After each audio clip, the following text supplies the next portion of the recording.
Madame, Monsieur, bonsoir, bienvenue au 20h30. Voici les titres du journal ce soir. L'ordonnance prise le 26 mai dernier par le président de la République modifie et complète la loi des finances 2021 avec un accent sur les conditions générales de l'équilibre budgétaire et financier. Explications et décryptage dans ce journal. Elles sont à l'honneur ce 30 mai, les mamans dont la douceur, l'attention, l'amour et les sacrifices multiples ont été magnifiés par leur progéniture. Une fleur pour chaque mère ce dimanche dans le 20h30. Et puis, Tour cycliste international du Cameroun, la deuxième étape courue ce jour entre Thuy et Ombessa avec le Burkinabé Paul Domon comme vainqueur d'étape. Le maillot jaune, lui, reste français. C'était les titres du journal. Les détails, c'est tout de suite.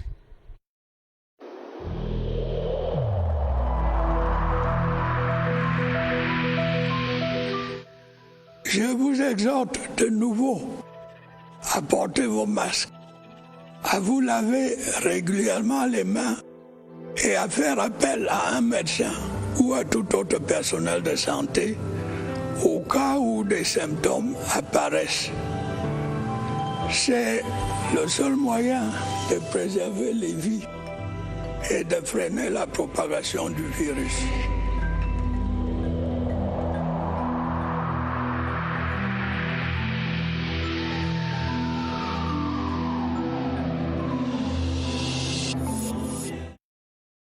Madame, Monsieur, merci de nous accueillir chez vous. En ouverture du journal, reparlons de la loi de finances 2021. Vous savez que le président de la République, Paul Biya, a signé le 26 mai 2021 une ordonnance qui apporte quelques modifications sur les dispositions. Concrètement, il faut équilibrer les ressources et les charges du budget en son article 49 nouveau qui modifie là aussi le plafond d'emprunt de l'État. Voici les explications de Lucrèce Mbenga. Par cette ordonnance, le président de la République modifie les plafonds d'emprunt concessionnels et non concessionnels. Il varie désormais entre 350 et 750 milliards de francs CFA. L'article 49e de la loi de finances initiale avait fixé les plafonds à 300 milliards pour les emprunts concessionnels et 350 milliards pour les emprunts non concessionnels. Désormais, il s'agit de 350 milliards pour les emprunts concessionnels et 750 milliards pour les emprunts non concessionnels. Parce que le gouvernement va recourir à une émission internationale d'eurobonds à concurrence de 450 milliards. Et le contexte s'y prête. Les taux d'intérêt sont plus favorables en ce moment que lorsqu'on avait fait la première émission. Plus encore, cette ordonnance est une garantie en direction des investisseurs. Il n'y avait pas meilleur engagement qu'une ordonnance présidentielle qui montre que le gouvernement camerounais est engagé à réaliser une opération d'émission internationale et ça rassure les marchés. Et il s'agit bien d'un rachat. Il ne s'agit pas d'un nouvel endettement. Le gouvernement fait une émission internationale pour racheter les eurobonds souscrits en 2015. Ça veut dire qu'on emprunte chez les investisseurs d'aujourd'hui pour rembourser les investisseurs de 2015, pour pouvoir rembourser les investisseurs de 2021 plus tard. Le Cameroun fait donc bien d'anticiper sur 2025. SND 30, le ministère de l'économie en simplifie la compréhension. C'est le sens du magazine bilingue Cameroun émergent de 130 pages que vient de publier ce département ministériel. Le 20h30 ce soir revient sur les grandes attentes de cette stratégie à travers un langage simple avec en prime une invite à l'action. Allons en savoir davantage avec Cyril Kingembepe. 65 pages en français pour expliquer la place de la stratégie nationale de développement 2020-2030 dans la marche vers l'émergence. Cameroun émergent donne le ton dès ses premières pages. Il faut agir ensemble pour être au rendez-vous. La SND 30 est la nouvelle boussole du Cameroun. Expliquer aussi la démarche consultative qui a permis d'obtenir ce document stratégique. Lecture facile, thématique explicite, la décennie qui va jusqu'en 2030 va entraîner une véritable croissance, moyenne attendue 8%.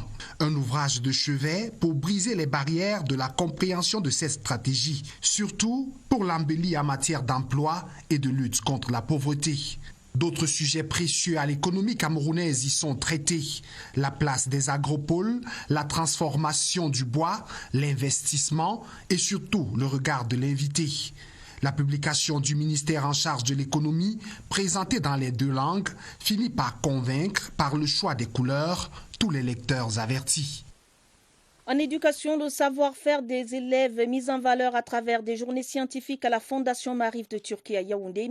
Le génie scientifique des apprenants était présenté en présence du ministre des Enseignements secondaires, Nalova Lyonga, et de l'ambassadeur de Turquie au Cameroun, son Excellence Volkan Isiksi, Joël Igor Abanda.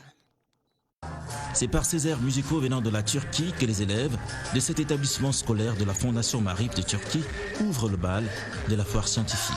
Ici au collège Maarif d'Onkolfoulou, Yaoundé, la ministre des Enseignements secondaires et un parterre d'invités découvrent la culture turque à travers la langue et les rythmes culturels de la Turquie. On a vu à cette foire de sciences que les capacités des jeunes Camerounais, ils peuvent faire beaucoup de choses. La ministre des Enseignements secondaires et sa suite se déportent dans des stands d'exposition scientifique. Il y a à voir. Nous offrons la plus moderne philosophie éducative à nos élèves. C'est très intéressant de voir ce que ces élèves sont capables de faire avec la chaleur en allumant le feu sur la mousse avec l'énergie du soleil. On a pu aussi voir comment ils réussissent à faire fondre du plastique avec un feu invisible. Toutes ces choses et toutes ces connaissances sont formidables. Ce collège compte former des élèves à travers le système éducatif turc adapté à la culture du Cameroun. Plus de 83 millions de francs CFA, c'est la valeur financière des dons Téléfood distribués aux petits producteurs des secteurs agricoles et animaux par l'Organisation des Nations Unies pour l'alimentation et l'agriculture, la FAO. La cérémonie de distribution de ces dons était co-présidée par le ministre de l'Agriculture, Gabriel Bayrobé, et le ministre de l'Élevage, le Dr Taïga Évariste Yenga. L'entrepôt de la base phytosanitaire du ministère de l'Agriculture à Nkolbison affiche saturé à l'intérieur et à l'extérieur. Ces jours de distribution des dons Téléfood aux petits producteurs, filières animales et végétales. Nous atteignons à toucher ceux qui ont déjà un débit de production. 30 projets sélectionnés sont financés à raison de 3 par région pour une enveloppe globale de plus de 83 millions de francs CFA, dévoilent les membres du gouvernement et la FAO. 19 bénéficiaires côté animal et plusieurs spéculations. 17 000 sacs de fientes, des engrais organiques et 20 10-10, 2700 poussins d'un jour, 70 porcelets. Côté végétal, 20 000 boutures de manioc, des centaines de plants d'avocats et de manguiers, 7 000 rejets de bananiers plantains et des ruches. C'est un programme très salué et le gouvernement accompagne le processus à partir du moment où les ressources sont générées sur des collectes faites au niveau national. Les dons Téléfood sont une assistance directe remise aux agriculteurs, éleveurs, familles, écoles et orphelinats. Avec la FAO à la manœuvre, cette aide de la coopération internationale est établie depuis 1997.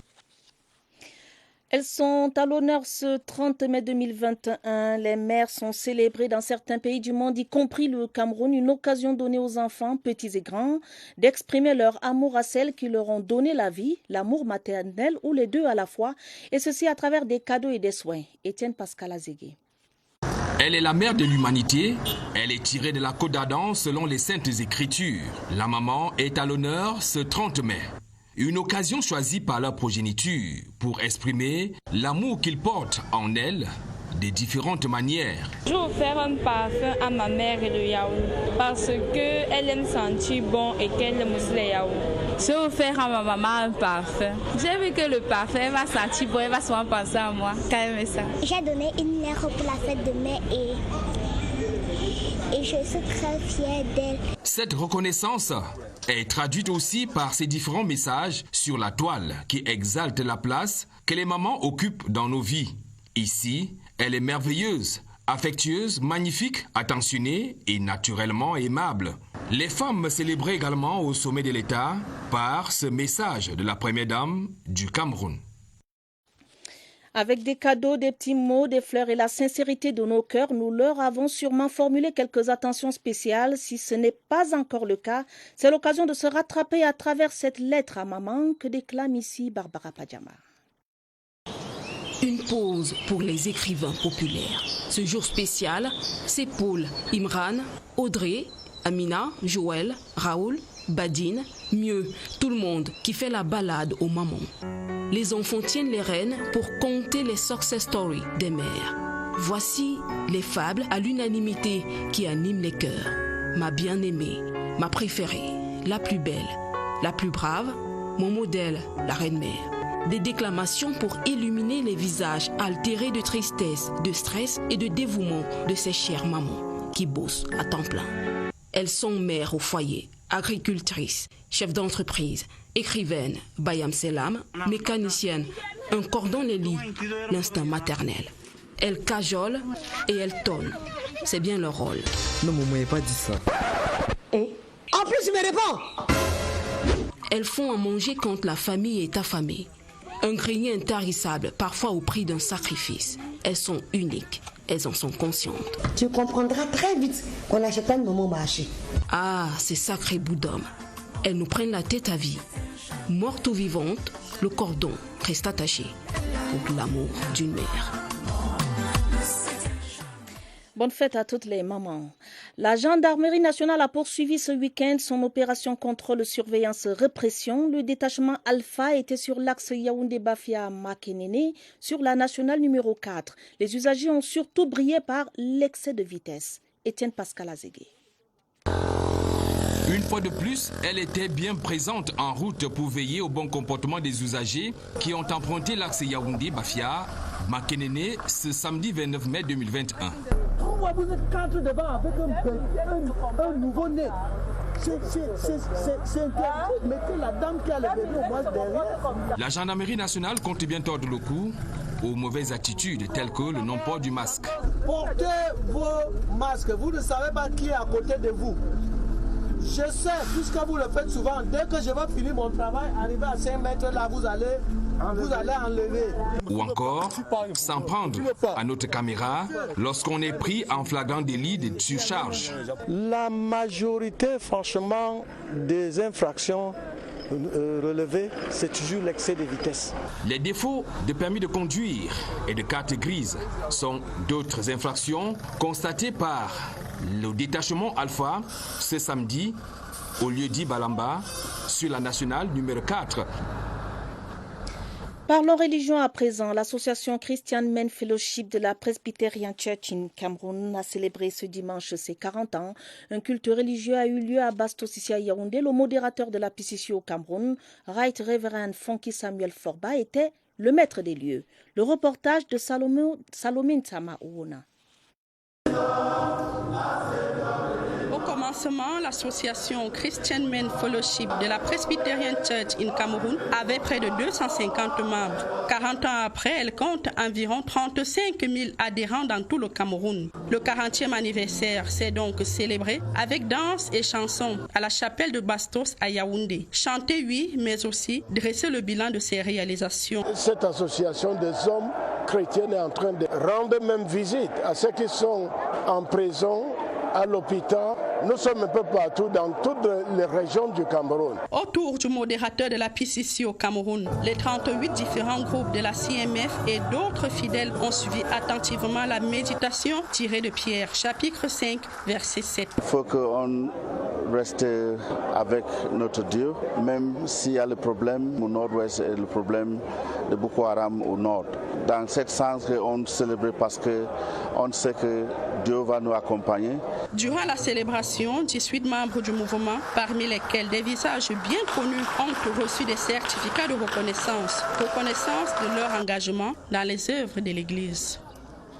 Et cette contribution de la communauté anglophone de la paroisse Sainte-Thérèse de l'Enfant Jésus de Nkozoa pour la construction de leur chapelle à Yaoundé, contribution remise ce jour à l'occasion de la célébration de la Sainte Trinité où l'abbé Martin Raymond Binzi, curé de la dite paroisse, a appelé ses ouailles à construire ce lieu de culte. Mirabel Tala.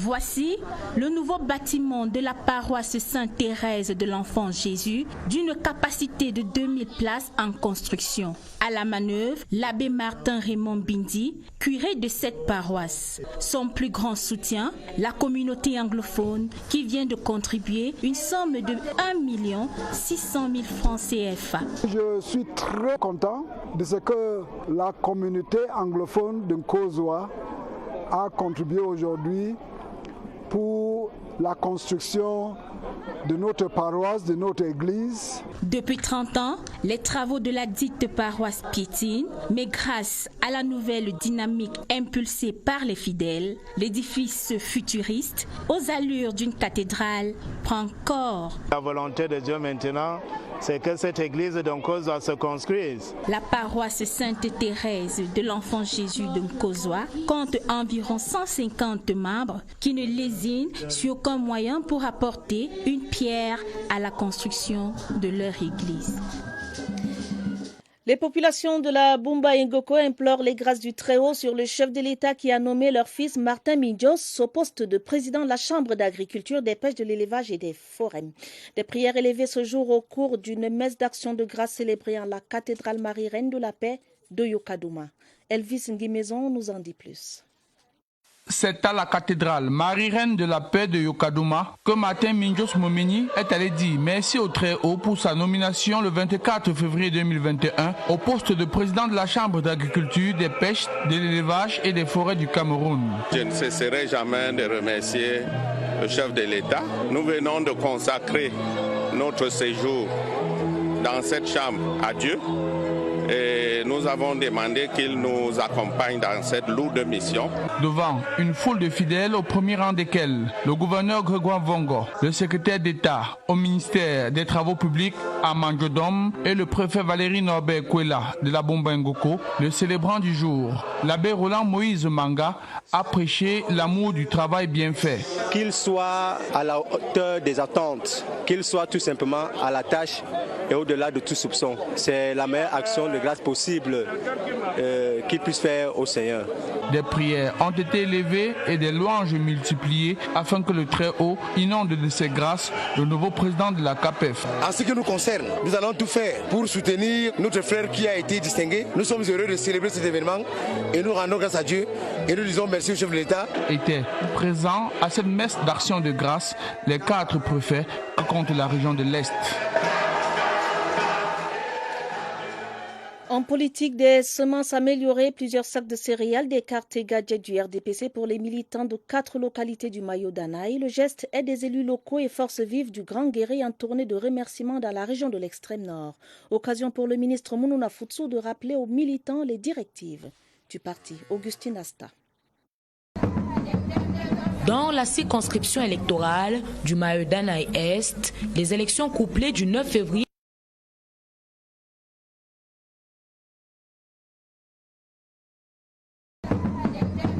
Dans la circonscription électorale du Mayo Danaï Est, les élections couplées du 9 février 2020 ont connu un succès retentissant avec en prime un plébiscite presque à 100% des listes du RDPC.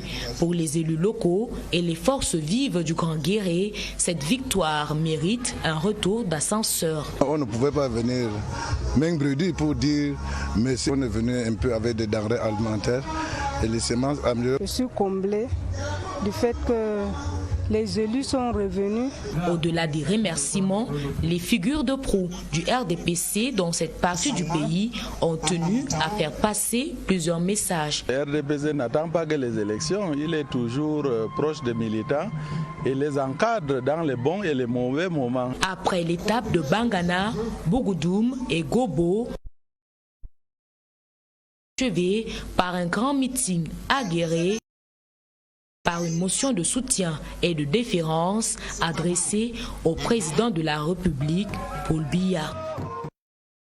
Toujours à l'extrême nord, cette fois dans le Logo-Nechari, le député RDPC Margaza Alao Abelmagui était cette semaine sur le terrain, notamment à Logon-Birni. L'élu de la nation a apporté son soutien aux agriculteurs et aux lycées mixtes de la localité à travers un important don. Michel Rouno Wandja.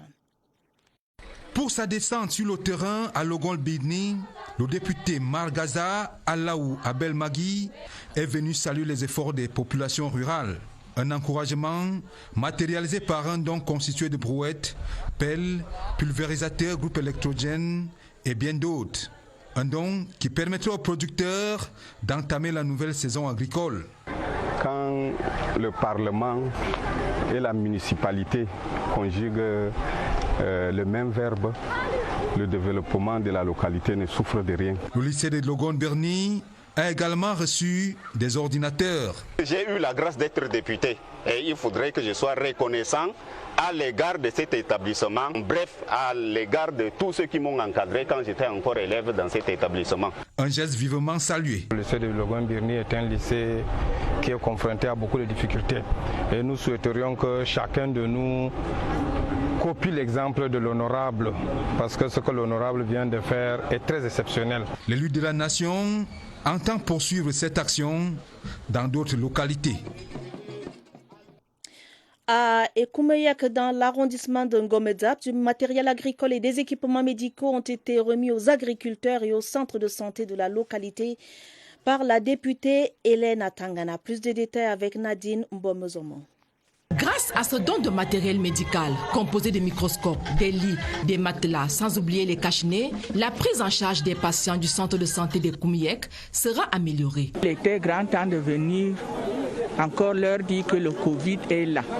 Respecter les mesures barrières telles que le président nous le demande. Au niveau de l'arrondissement de Ngomdzap et particulièrement au niveau du village Ekoumeyak, nous pouvons compter avec le développement humain ici parce que nous aurons une bonne santé pour nos populations. Booster la production dans cette localité, c'est le sens à donner par la remise du matériel agricole constitué des machettes et des roues offerts par l'élu d'Union ISO. Les machettes pour les hommes, les roues pour les dames. En présence du sous-préfet de Ngomdzap, Loïc Ondoa Akwa, les populations bénéficiaires ont exprimé leur gratitude aux députés. Nous promettons de veiller à la bonne gestion de ce matériel. Non sans s'engager à en faire bon usage. Des personnes vulnérables, des associations des femmes et des orphelinats de l'arrondissement de Lembe-Yezoum dans la Haute-Sanaga ont reçu des appuis. L'association territoriale Family poursuivait ainsi son action de solidarité en faveur des couches défavorisées. Clovis Tiamabo dans le centre. L'événement présidé à la place des fêtes de Lembe par le préfet de la Haute-Sanaga a drainé du beau monde. Des dizaines d'associations féminines, des personnes vulnérables et indigentes recevant des paquets agroalimentaires et kits d'agriculture offerts par l'association territoriale Family du Sud-Ouest. Une étape qui a permis aux membres de la territoriale Family de découvrir l'arrondissement d'origine de l'une d'entre elles, notamment Madame Ledou Ngamba, épouse du préfet du FACO, un objectif de plus atteint. Il s'agit d'encourager tout fonctionnaire qui est membre de la territoriale active Sud-Ouest de savoir entrer au village. En association, c'est très important. Le gouverneur nous a réunis et vous-même vous avez vu ce qui se passe. Nous lançons un vivant appel aux autres associations de venir en aide. Promesse en a été faite. Les 10 dons seront utilisés à bon escient.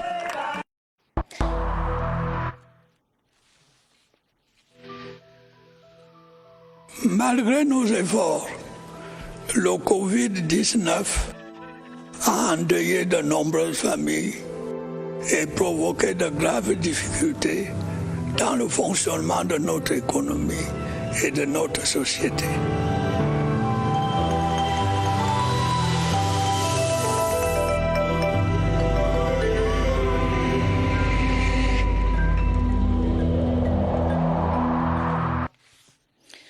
Mention très honorable pour un prêtre de l'église catholique romaine, l'abbé Terence Jonathan Angoa Zambo a soutenu sa thèse de doctorat PhD en philosophie à l'université de Yaoundé Angoa Ikelem.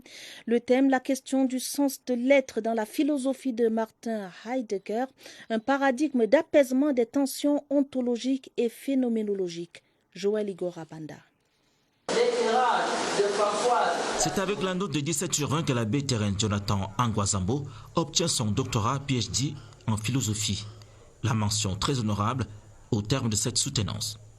Les travaux de recherche de l'abbé Dr Terence Jonathan Angoazambo se focalisent sur l'approche métaphysique de l'être humain du penseur et philosophe allemand Martin Heidegger. Un travail de recherche philosophique fort apprécié par ce jury de 7 enseignants de l'Université de Yaoundé 1 et de l'Université de Chang.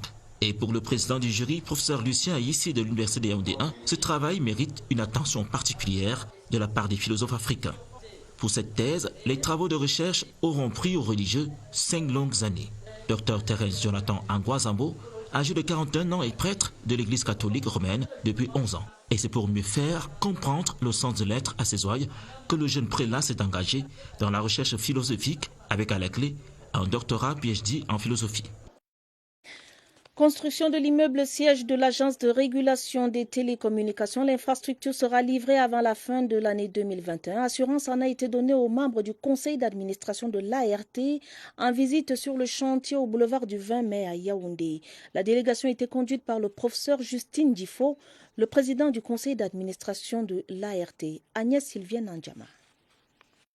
C'est un édifice futuriste en forme d'un téléphone mobile qui prend corps au boulevard du 20 mai à Yaoundé. Le gros œuvre de l'immeuble siège de l'Agence de régulation des télécommunications est achevé. Reste plus que les finitions qui mobilisent encore de nombreux ouvriers sur le site. Nous sommes pratiquement à 59% d'avance des travaux, donc il reste à peu près 41%.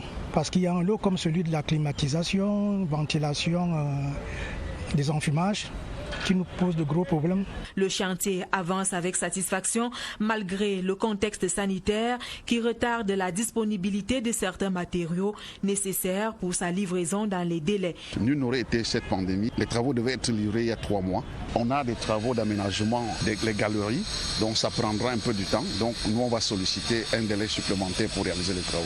Pour les responsables de l'ART, ce projet est la traduction d'une volonté du chef de l'État, Paul Biya, de doter l'agence d'un cadre propice pour l'atteinte de ses objectifs de régulateur du secteur des communications électroniques, d'où l'importance de cette descente des membres du conseil d'administration pour s'assurer du bon déroulement des travaux et être fixé sur ce qui reste à faire. À l'issue de cette visite d'évaluation, nous remarquons avec l'appui du maître d'œuvre que les travaux ont bien évolué par rapport à la dernière visite, malgré les retards causés par l'environnement du confinement. Globalement, nous pensons que nous pouvons nous donner 4 à 5 mois pour la finition de ces travaux. En compagnie du directeur général Philémon Zozam et du directeur général adjoint Aboubakar Zurumba, le professeur Justine Difo a également rappelé la nécessité d'être en conformité avec le cahier des charges des contraintes urbanistiques de cet immeuble moderne qui va embellir le visage de la ville de Yaoundé.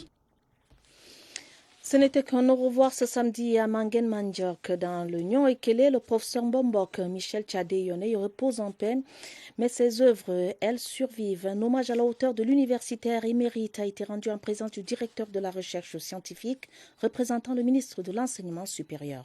La messe d'adieu a été dite par l'évêque d'Obala, Monseigneur Sosten Léopold Bayemi Machei. Voici le reportage de Daniel Menanga. Mangen Mandjok, c'est ici que tout commence. 71 années plus tard, l'homme international, comme surnommé au terroir, n'est plus. Mais l'histoire continue de s'écrire. Nous avons déposé un dossier pour la demande de création de la région de la Grande Sanaga maritime. Tchadé-Yoné était l'un des fers de lance de cette revendication. Les premiers chapitres du récit de vie de Michel Tchadé-Yoné, comme un poème. Michel était un garçon d'une simplicité extraordinaire, mais jamais distrait. J'ai appris qu'il est parti à l'Estique. Ça m'a tellement encouragé.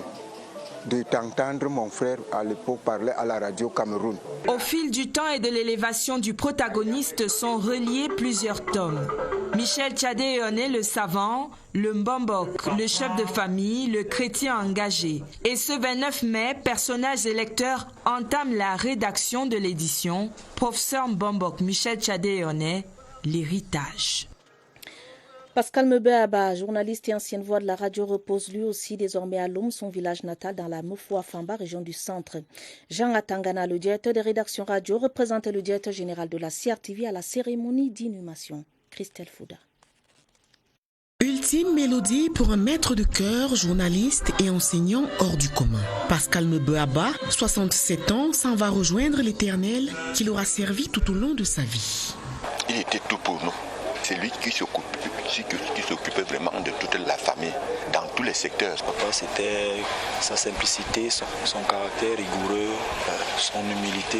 Pascal Mbeaba, l'une des voix d'or qui ont porté le trésor sur les antennes du poste national, laisse une marque indélébile au sein de la CRTV. Ce frère et confrère qui est parti était un esthète de la langue française. Il respectait la pureté de cette langue qui était sa langue de travail. C'est sa discrétion. Malgré la force du travail, malgré tout ce qu'il a apporté à la CRTV. Dans l'homélie tirée de l'évangile selon Matthieu, les hommes de Dieu ont confié l'âme du défunt au Très-Haut. Pascal Mbeaba n'a donc pas vécu pour rien, car son véritable tombeau se trouve désormais dans le cœur meurtri de ceux qui jamais nous l'oublieront. La communauté camerounaise du Congo-Brazza célèbre l'unité dans la prière sous la conduite de l'ambassadeur du Cameroun au Congo, son Excellence Lazare Mpuel Bala. Cette communauté s'est réunie pour une messe d'action de grâce pour la paix au Cameroun et en Afrique centrale. Michel Renaud-Wandja. Les Camerounais vivant au Congo-Brazzaville ont choisi une messe d'action de grâce pour la commémoration du 20 mai. Réunis autour de son Excellence Lazare Mpuel Bala, ambassadeur du Cameroun dans ce pays frère, la messe pontificale des circonstances, présidée par Monseigneur Francisco Escalente Molina, nonce apostolique au Congo-Brazzaville, a permis à la communauté camerounaise de prier pour la paix et la sécurité en Afrique centrale. Nous avons pensé à cette messe pour que les Camerounais soient inspirés par des idéaux de paix, des idéaux de solidarité et surtout d'amour pour le prochain, d'amour entre eux-mêmes, d'amour pour ce pays qui nous accueille. Ici, l'on a également intercédé pour le président Paul Biya et son homologue Denis Sassou Nguesso.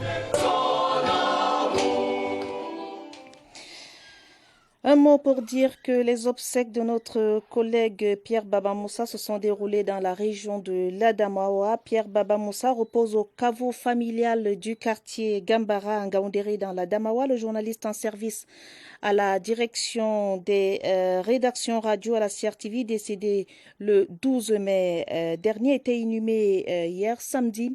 Le culte d'adieu était dit par l'évêque de l'église évangélique luthérienne du Cameroun, Monseigneur Ruben Ngozom, qui a confié l'âme du disparu à l'Éternel. C'était en présence du représentant personnel du directeur général de la CRTV, Charles Ndongo. En sport, 17e tour cycliste international du Cameroun, Jordan Endrou conserve le maillot jaune. Le Bulgare de l'équipe de France Martic Sport Cyclisme n'a pas remporté la deuxième étape courue ce dimanche.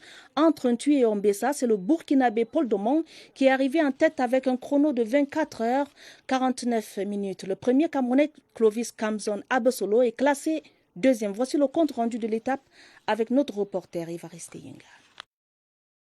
Au terme du sprint final, le Burkinabé est vainqueur de la deuxième étape après 112 km parcourus.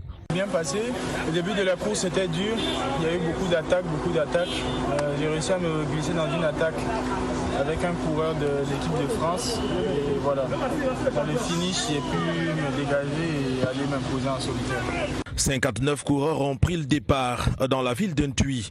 Pour la première fois, le Tour du Cameroun traverse le fleuve Sanaga par le nouveau pont de Naktigal. Les coureurs sont encouragés par les populations de la ville de Bala, massées en nombre important. Un duo attaque en échappée. Paul Domon du Burkina Faso et le Français Cyril Couture. Finalement, c'est le Burkinabé qui prend le large après la traversée du pont sur la Sanaga, Paris-Bebda. Le premier Camerounais, Clovis Kamzon Abesolo, victime de 2 crevaisons, s'est classé 6e, mais il maintient son retard de 6 secondes sur le premier. La troisième étape, c'est ce lundi, de Banganté en Konsamba, une distance de 98,5 km à parcourir. Avant de refermer ce journal, ce télégramme officiel du président de la République du Cameroun à son Excellence Zoran Milanovic, Président de la République de Croatie à Zagreb, le président Paul Biya lui adresse ses vives et chaleureuses félicitations à l'occasion de la célébration ce 30 mai de la fête nationale de la République de Croatie. Fin du journal, une édition préparée avec la collaboration de Mirabel Tala, Rosine Manga, Salomé Tamaona et Christelle Beyinan Komolonin. Juste après ce journal, retrouvez Scène de presse avec Lucrèce Mebenga et ses invités. Prochain rendez-vous avec l'information minuit, vous serez en compagnie de Georges. Je vous exhorte de nouveau à porter vos masques, à vous laver régulièrement les mains et à faire appel à un médecin ou à tout autre personnel de santé au cas où des symptômes apparaissent. C'est le seul moyen de préserver les vies et de freiner la propagation du virus.